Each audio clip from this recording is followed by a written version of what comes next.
የውዱ ግዴታዎች ምን ናቸው ውዱ የሚያደርግ ሰው ማሟላት የሚጠበቅበት አርካን ወይም ፍሩድ ተብሎ ይጠራሉ እነዚህን ነው የጠየቀው ጠያቂ ምንድነው ብዙ ሰጋጆች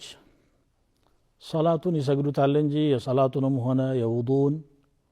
አርካንና ሽሩጦቹን በአግባቡ ሳይማሩ ነው የሚሰግዱት እንደዛ ከሆነ ደግሞ ድካም ብቻ ሊሆንባቸው ይችላል ነብዩ ሰለላሁ ዐለይሂ ወሰለም ሰውየው መጥቶ ሲሰግድ አይተውት ሶሊ فإنك لم تصلي ያሉት ስገድ አልሰገድክም አንተን ያሉት ሰግዷል በሚያውቀው ያህል ለምንድነው አልሰገድክም ያሉት መሰገድ ባለበት መልኩ ስላልሰገደ መስፈርቱን ስላላሟላ ነው የመጀመሪያው ደግሞ የሶላት ሸርጥ ውዱ ነውና ውዱ ላይ መሟላት ያለባቸው ነገሮች መመለስና መታወቅ አለባቸው አንደኛ ንያ ነው ንያ ማለት ዒባዳና ዓዳን ምን ለይበት ሰው በዘልማድ ወይም ደግሞ እንደው አስፈልጎት ፊቱን ሊታጠብ ይችላል እጁን እግሩን ሊታጠብ ይችላል ግን ይሄ ንያ ካልተቀላቀለበት ዒባዳ አይሆንም ዒባዳና ዝም ብለን የምንሰራው ነገር የሚለየው ንያ ነው ስለዚህ ውዱ ላይ ንያ ሸርጥ ነው ሩክን ነው ንያው ቃል የተወሰነ ቃል የለውም ብዙ ጊዜ ሰዎች እንግዲህ ነው ፈርደል ውዱ ለዛውም በአረበኛ ለመናገር ይገደዳሉ ግዴታ አይደለም በቀልብህ አሁን የማደርገው ክንዋኔ ለሶላት የማደርገው ዝግጅት ነው ውዱ ይባላል የሚል እሳቤ ሊኖርህ ይገባል ያም ደግሞ የሚሆነው ፊትህን ስትታጠብ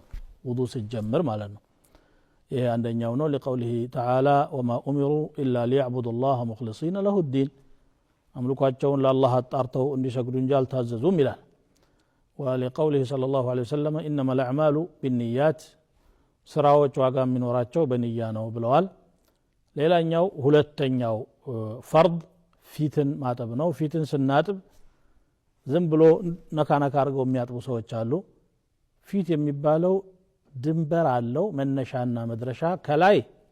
ከፀጉሮች መባቀያ ዓደተን ጤነኛ የሆነ ሰው ፊቱ የሚጀምረው ከየት ነው መላጣ የሆነ ሰው እስከ ወዳ ድረስ መላጣ ሊሆን ይችላል ያ አይታይም ግን ዓደተን ፊት የሚባለው ከየት ይጀምራል ከሚለው ከፀጉር መብቀያ ገደማ አንስቶ እስከ አገጭ ድረስ ያለውን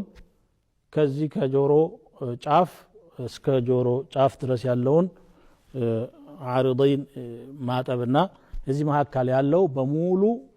መዳረስ አለበት አንድ ቦታ ውሃ ያልነካው ቦታ ካለ ወዶ የተበላሸ ይሆናል ስለዚህ ሰላቱም አብሮ የተበላሸ ይሆናል ማለት ነው ሌላኛው እጆችን ማጠብ ነው እጆች እስከ ክርን ድረስ መታጠብ አለባቸው አልፎ ትንሽ ገባ ብሎ ማለት ነው ወደዚህ የሚቀር ነገር እንዳይኖር አሁንም ክፍት ቦታ ውሃ ያላዳረሰው መኖር የለበትም ጣቶችንም ጭምር ፈልፍሎ ማዳረስ መቻል አለበት እዚህ ላይ አንዳንድ ጊዜ ሴቶች የሚቀቡት የጥፍር ቀለም አለ ያ የጥፍር ቀለም ጥፍር ላይ ተላኮ ጥፍሩን የሚሸፍን ከሆነ ውዱአቸው የተበላሸ ነው የሚሆነው ዝም ብሎ ጥፍሩን የሚያቀልም ከሆነ ችግር የለውም ግን የሚላከክና ተለጥፎ የሚቀር ከሆነ ያን ጊዜ ውዱ የተበላሸ ይሆናል ስለዚህ እንደዚህ አይነት ቀለም ከመቀባት መራቅ አለባቸው ማድረግ ካለባቸው ደግሞ ሶላት በማይሰግዱበት ሰዓት የወር አበባ ጊዜ ቢያደርጉትም ሌላ ጊዜ መፈቅፈቅ ይኖርባቸዋል ይሄ ነው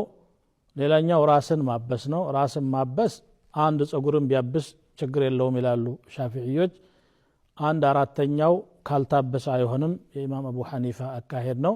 መላ ራሱ ካልታበሰ አይሆንም የሚለው ደግሞ የኢማም ማሊክ መዝሐብ ነው ግን ሁላቸውም መላ ራሱን ማበሱ የተሻለ ነው በሚለው ይስማማሉ እኛም በዚህ ላይ እናተኩራለን መላ ራስ መበስ አለበት لحديث عبد الله بن زيد بن عاصم في صحيح البخاري سلا نبياتنا صلى الله عليه وسلم وضوء سناقر بدأ بمقدم رأسه كراسات شوكة في الجمرو ودخلا هيدو ثم ذهب بهما إلى قفاه كزام دمو ود خالا هيدو سيابكو ثم ردهما إلى المكان الذي بدأ منه والجمر بتملسوا إلال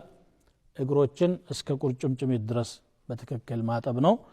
ከዛም ቀደም ተከተሉ መጠበቅ ነው ቀደም ሲል ተከሸ የነበረ ቢሆንም ለማብራራት ፈልጌ ነው لقوله تبارك وتعالى ايها الذين امنوا إذا قمتم إلى الصلاة فاغسلوا وجوهكم وأيديكم إلى المرافق وامسحوا برؤوسكم وأرجلكم إلى الكعبين يملو የቁርአን አያ እነዚህን ነገሮች ያመለክታል ቅደም ተከተሉም ቢሆን ነብዩ ሰለላሁ ዐለይሂ ወሰለም ያን ያህል ዘመን ውዱ ሲያረጉ አንድ ቀን እንኳን ይሄን ቅደም ተከተል አዛብቶ ያደረጉበት የለምና ومداومة النبي صلى الله عليه وسلم عليه دليل على أنه لا يجزئ غيره ይላሉ ዑለማዎች ሳቸው ማዘውተራቸው ከዚህ ውጭ ያለ አይሆንም ማለት ነው ያመለክታል ቅደም ተከተሉን መጠበቅ አለበት በዚህ መልኩ ነው ውዱ ማድረግ ያለብን የተለያዩ የውዱ አህካሞች ጥያቄዎች አሉ ግን በቀጣይ ፕሮግራሞች የምናያቸው ይሆናሉ ወሰላሙ አለይኩም ወራህመቱላህ